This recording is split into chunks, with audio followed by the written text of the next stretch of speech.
بص يا ست الكل، النهاردة هنعمل مع بعض وصفة الجلاش بالدجاج اللي هتخلي كل اللي يجربه يقول يا سلام. الوصفة دي مليانة طعم وروايح، هنتعلم مع بعض كل خطوة سرية تخلي الجلاش يطلع مقرمش من فوق وطري من جوه وطعمه زي المحلات بالظبط. أول خطوة، نبدأ بتسخين معلقة كبيرة زيت مع مكعب زبدة في طاسة على نار متوسطة. نضيف نص كيلو صدور دجاج متقطعة مكعبات صغيرة، ونقلب حوالي 4 دقايق لحد ما يتقفل لونه ويبقى محتفظ بعصاره.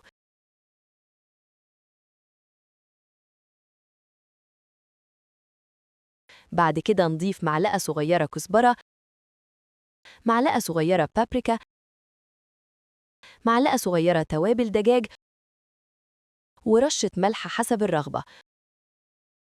ونقلب كويس حوالي 3 دقايق لحد ما التوابل تتشوح مع الدجاج وتطلع ريحة ساحرة في المطبخ.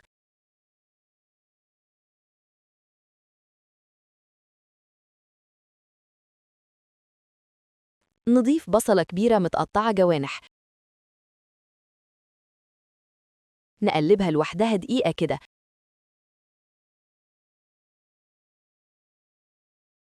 بعدين نقلبها مع الدجاج دقيقتين. السر هنا إن البصلة تتحمر شوية وتطلع حلاوة طبيعية، وده اللي بيخلي الحشوة أغنى في الطعم. بعد كده نضيف الفلفل الملون، نص فلفل أخضر، نص فلفل أحمر، ونص فلفل أصفر،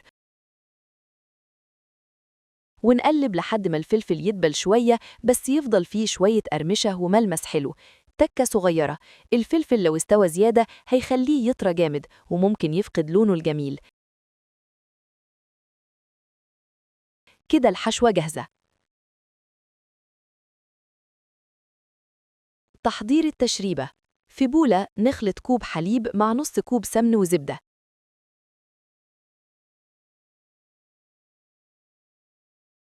2 معلقة كبيرة زبادي،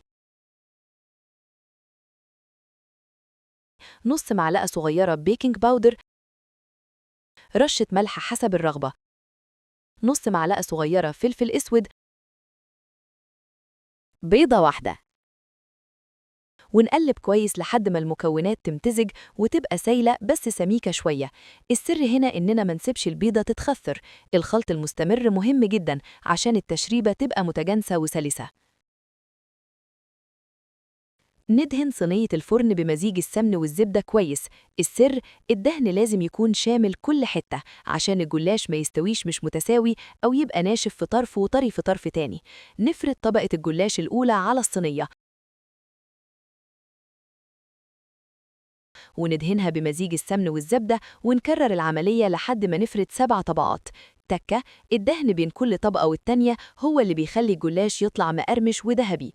لتحضير الجلاش بشكل مظبوط ومقرمش، لازم الأول نخرج الرقائق من التلاجة ونسيبها 10 دقايق بره عشان ما تتقطعش، ومع الشغل نغطي باقي اللفة بفوطة علشان ما تنشفش. الزبدة لازم تكون سايحة بس مش سخنة، ولو الجلاش حادق يفضل نخلط الزبدة بزيت علشان القرمشة، أما لو حلو فالزبدة لوحدها أحسن. أثناء التحضير نستخدم طبقات خفيفة كتير لأنها بتدي قرمشة وتوريق، ودايما نحط الحشوة في النص مش على الأطراف. كمان لازم نقطع الصينية قبل ما تدخل الفرن علشان السمنة تدخل كل الطبقات، وبعد التقطيع نضغط عليها ضغط بسيط علشان تحافظ على الشكل.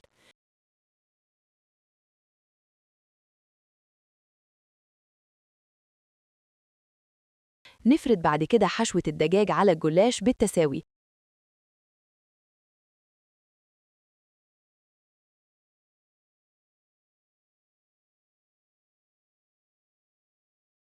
ونرش فوقها جبنة موتزاريلا. خدوا بالكم، الجبنة مش بس طعم، دي كمان بتدي رطوبة وتحافظ على الجلاش ما يبقاش ناشف.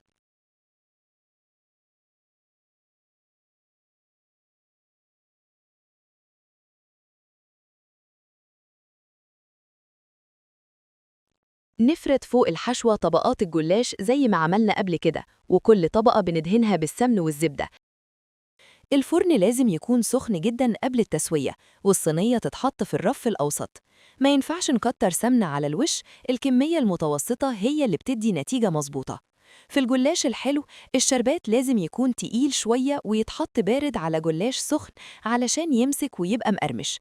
ولون الجلاش الذهبي بيجي لما ندهن الوش بزبدة بسيطة قبل ما نطلعه من الفرن ب3 دقايق.